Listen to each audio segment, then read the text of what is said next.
It's time to check out another independent Sega Genesis and Sega Mega Drive game. And this time, the heroine is completely naked throughout the entire game. My name's Mike, and this is the Retro Gamer Boy Show.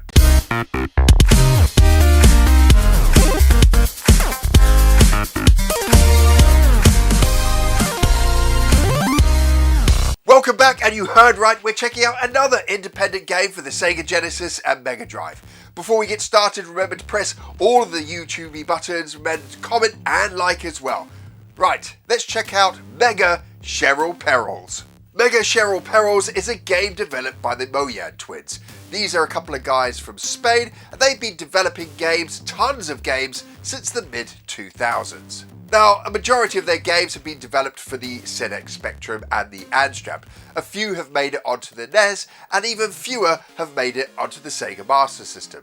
Their only Sega Genesis and Mega Drive game that I can see is Cheril's Perils, Mega Cheril's Perils. Mega Cheril's Perils seems to be part of a long-running series from the team, where our naked Cheril is the heroine of the game.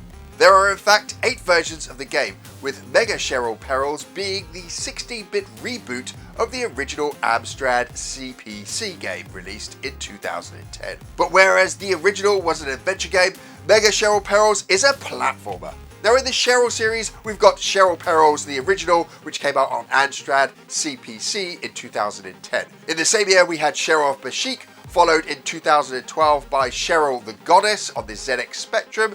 Then we had Mega Cheril Perils, which came out in 2016. Cheril in the Cave is on the NES and came out in 2017. Cheril the Writer is also on the NES and came out in 2018. Cheril in the Forest in Another Forest came out on the ZX Spectrum in 2018. And the latest release in the series is Cheril Perils Classic, which came out on the NES and Sega Master System. And this is a reimagining of the reimagining of Mega Cheril Perils. So here's the story. You play as Cheril, who grew up naked in the jungle with loads of monkeys and apes, and you seem to be related to Tarzan somehow. I think you're supposed to be his cousin. Anyway, you're sick of the jungle and decide that you're off to the city. However, when you arrive at your local metropolis, you find that everyone is missing. On further inspection, you meet the mayor, who tells you that a beauty product the town uses was shipped in a contaminated container, and now the entire city has turned into zombies and monsters. What's worse is the mayor tells you that you're now sealed in the city with him and all these monsters and zombies, and the only way to break the seal is to kill every single enemy inside the city. The game is a platformer and has the simplest of control mechanics: left, right, and jump. Now jump acts as your vertical traversal, but also as your attack. Moving around the levels is a simple affair, with the worlds being made up of static platforms of varying sizes and environmental hazards that consist of spikes, moving pistons, and hazardous surfaces. Enemies are the other hazard in the game, and they have looping movement paths that do offer some additional challenge to the levels. Now enemies are killed by jumping on their heads, but you cannot attack an enemy when it's moving. Instead, you need to freeze time by locating a device in the level which does exactly this.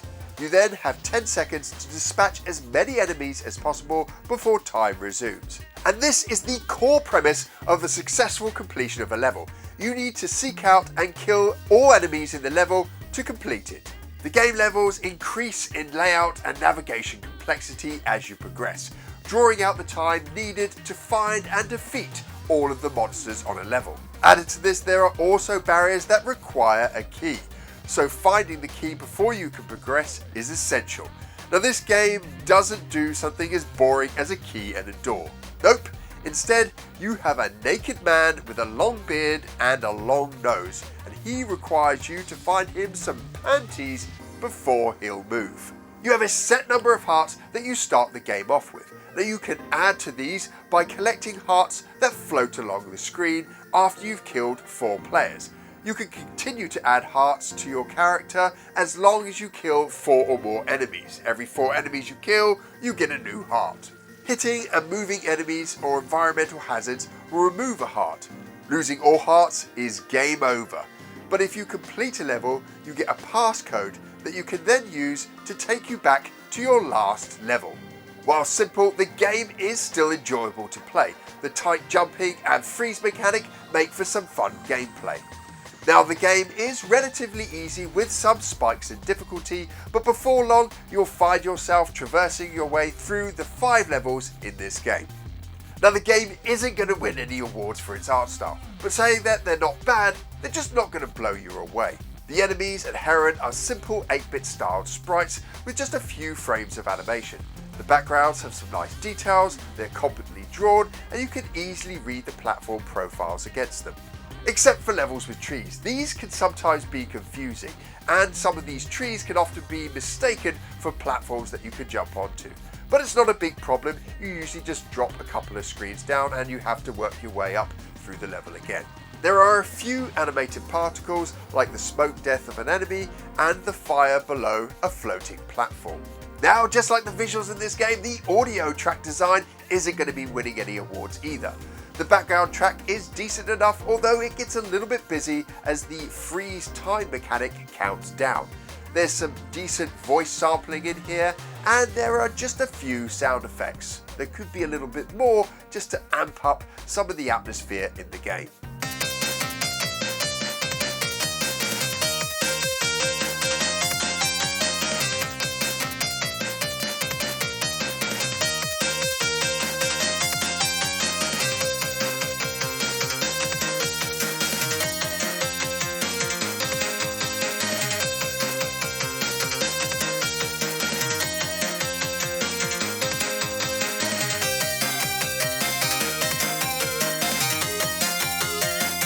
Overall, Mega Cheril Perils is a decent game, a decent indie game that came out, 7 years ago.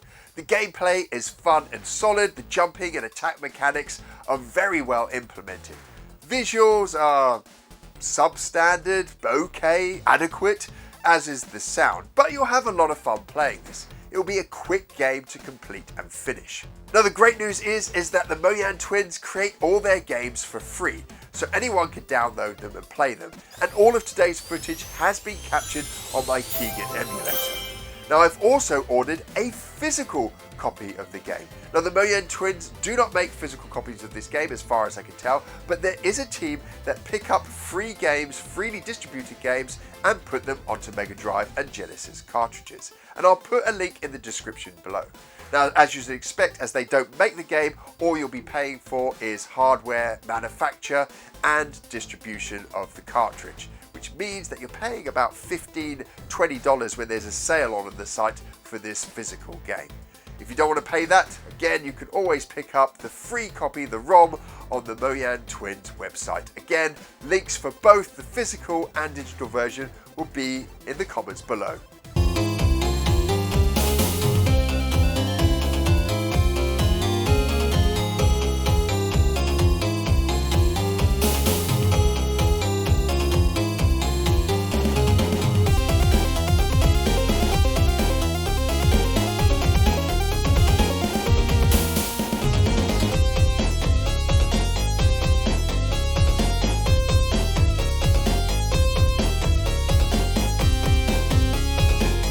So a really weird, quirky, fun little game to finish 2021 on. 2021 has been a fantastic year for discovering Sega Genesis and Mega Drive games, especially for me. I've found so many new games that I never knew existed. And there's been a ton of new games that have been created and published in 2021. Now 2022 doesn't look to be slowing down. There are loads of new games coming out for our Sega Genesis and Mega Drive, so make sure you subscribe to the channel so that you get the very latest news on these new games coming out for Sega's 16-bit console. If you've enjoyed what you've seen here today, you can always get content like this every single Monday, and you can ensure that you're up to date by clicking on a little button just below this video. And if you can't wait until next Monday, don't worry, we've got a huge back catalogue of retro gaming videos for you to enjoy, two of which you can find over here.